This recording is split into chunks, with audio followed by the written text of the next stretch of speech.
Peuple camerounais, l'avenir du Cameroun est en train de se jouer au moment où on se parle. Que les gens ne vous distraient pas en vous faisant croire qu'il s'agit des opposants. On est en train de se battre contre un système, un régime dictatorial, un empire.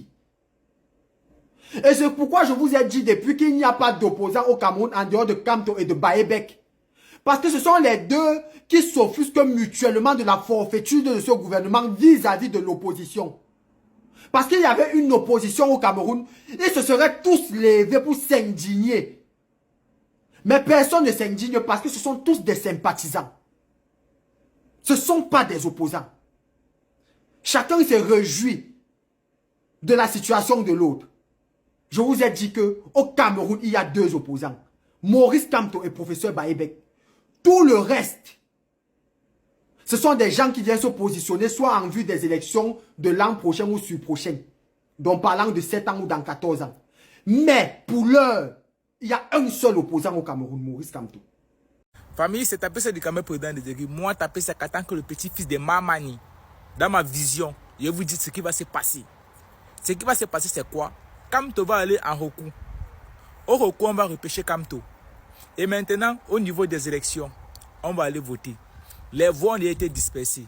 Maintenant, le reste des candidats qu'on a enregistrés là, tous à la dernière minute vont partir se rallier. Ils vont faire une cohésion avec le RDPC. Et c'est comme ça que le RDPC gagne sans toutefois tricher. Parce que les autres candidats ont donné leur voix chez eux. Même le nouveau jeune là, il va donner ses voix au RDPC. Restez concentrés, restez focus. C'est ma vision, c'est ma pensée et c'est ce que j'ai dormi. Maman est venue me dire dans les rêves. Voilà. J'ai dit ça, je ne dis rien. Mettez ma vidéo en favori, gardez ça. N'oubliez pas ce que vous avez dit. Donc si je comprends bien, pour vous, c'est le candidat idéal. C'est la figure parfaite. En littérature, on a l'habitude de dire que l'œuvre littéraire est le miroir de la société. L'auteur s'y reflète et le lecteur y retrouve son image. Est-ce qu'en lui, vous voyez l'évolution du Cameroun? Ça, c'est la première problématique. Vous évoluez, vous prenez de l'âge et vous oubliez aussi beaucoup de choses. Écoutez un peu ceci. Le grand frère, c'est le meilleur programme politique. On des 12 clés pour que le Cameroun... Essayez de comparer à ceci. C'est-à-dire une guerre que nous menons dans deux des régions de notre pays depuis bientôt 9 ans. Juste pour vous rappeler que on avait l'habitude de dire Maître Corbeau sur un arbre perché tenait en son bec un fromage. Maître Renard par l'odeur alléchée lui teigne à peu près ce langage. Les gens qui sont un peu instruits vont comprendre le fond de ma pensée. Juste pour vous dire qu'actuellement, il est le flatteur et vous, vous êtes les naïfs. Un bon prédateur est celui qui prend la peine d'étudier les forces et les faiblesses de sa cible afin de donner le coup fatal.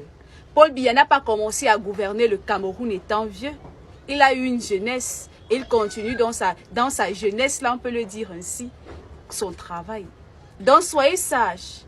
Ne vous laissez pas envoûter par le physique un peu poli de cet homme-là. La cible de toutes les bordels actuellement.